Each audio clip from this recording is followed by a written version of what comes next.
Hello everyone and welcome back. Today we're going to talk about the very controversial topic of surgery, and I'm going to give you my unique understanding and point of view, and perhaps give you a couple things to think about that you may not have thought about before. This is what this channel is all about. But first I want to give a disclaimer and say that I'm by no means discounting or disregarding that some people have had genuine success through surgery. For some people it may be their best option. For some people it may be what they need. So by no means am I trying to discredit or say that surgery is not good. For some cases this may be the best solution, and I'm very happy for those people that have had successful surgeries and it has resolved their problem or returned their quality of life.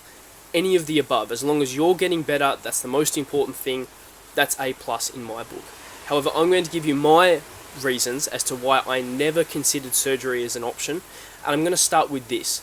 My rationalization of surgery is the fact that you're going to cut through the fascia, meaning creating damage inside, cutting through the fascia, breaking connections, to then get to the skeletal system, to fuse it together with foreign elements, to do the job that the fascia, the ligaments, because the ligaments are part of the fascia system, should have been doing in the first place by holding the skeletal system together. And then after surgery, you're going to go and do PT or physiotherapy that is muscle focused, because 22 kilos of fascia were discarded during human anatomy dissection, so the fascia was overlooked. So to do muscle focused PT and then ignore the fascia, the thing that should be holding the skeletal system together. Do you see where I'm coming from? Do you see where I can start to see some flaws here? So obviously my answer to this was to then treat this naturally. Now, I had some people message me or comment and say, I would just prefer for my body to heal naturally. And this is what HFT is doing. It's giving your body the right stimulus to be able to kick off natural processes in the body to be able to heal naturally. It's giving your body this natural response to be able to create certain processes. We talked about the fibroblast to myofibroblast, we've talked about viscoelasticity, we've talked about piezoelectricity. So if you haven't seen my 1-hour video, go watch it, otherwise these points are not going to make any sense. And we've talked about how you're creating new connections. This is the body's way of healing naturally. It just has to have the right stimulus in the right sequence, like an algorithm. The other thing that I understood is once you have, and I might be wrong here, but from what I saw from other people that have posted that have had the fusion, once you've had this surgery, the fusion, it's irreversible. So it can't be taken out. So once you've done this, you are not able to take it out. So I also did not want to be involved in something that meant that I couldn't turn around and go back. The other thing that I noticed when looking at people's stories, I've read a lot of people's stories and understood different things that they've tried and different experiences they've had, is that not only were some people getting surgeries and they're not feeling better, but some people were actually getting symptoms from having the fusion done. They were actually getting new sensory symptoms and weird feelings and discomfort and sensory issues in the back of their head and neck once the fusion had been completed. So to me, I understand that the fascia has a part to play in that, because it's detecting things that are there that weren't there before. So I was like, okay, that's definitely something I need to very, very carefully consider. And my last point, I think this will be my last point, is about a thing called arachnoiditis. So arachnoiditis is adhesions at the spinal layer, so at the deepest part of the body, that can cause problems, that can cause pain, and that can cause other problems throughout the body. Arachnoiditis, at the arachnoid layer of the spine. There can be adhesions there. Now, a lot of people can get arachnoiditis from a lot of different things, similar to how a lot of people can get cervical instability from lots of different things. But my understanding is a common cause of arachnoiditis is epidural needles, when people are having pregnancies, that go down to the spine, causing an adhesion at that level.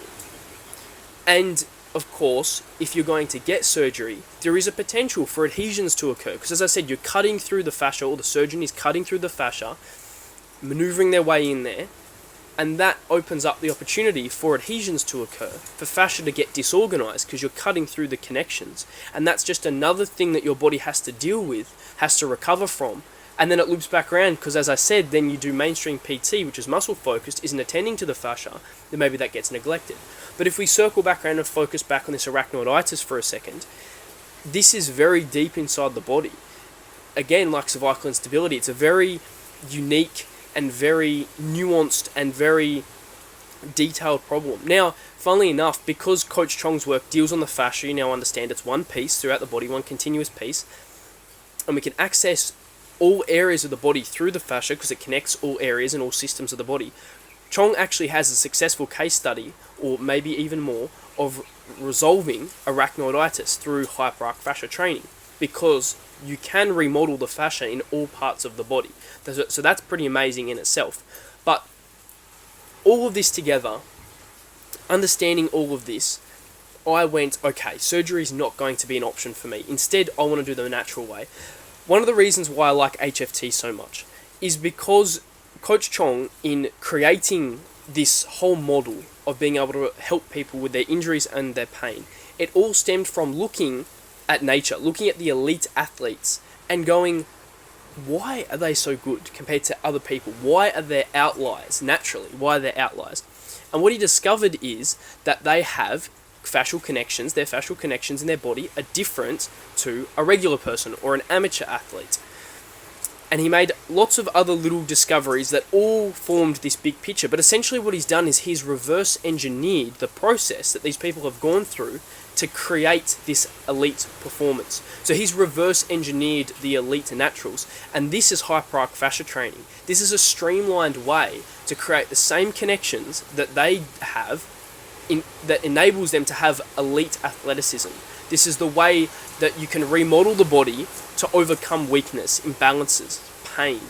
So to me, that was pretty cool because you're looking at something that occurs naturally, you're reverse engineering that process in a streamlined manner, but understanding the modern and updated science, and then you're doing stuff that is natural for the body. You're not introducing anything that is going to be unnatural or foreign, the body's going to have a bad reaction to. So this is pretty cool in my books. You're letting the body heal naturally through the right stimulus. And as I said, this is the natural way to do things. I like to look to nature and get inspiration, and I'm glad Coach Chong did as well. And yeah, it's pretty unique work. So in summary, this is why I decided that surgery would not be right for me. Disclaimer again, it might be an option for you. It might have helped some people. I'm not discrediting that. However, it's always good to have all the information or new information and have something else to consider like this.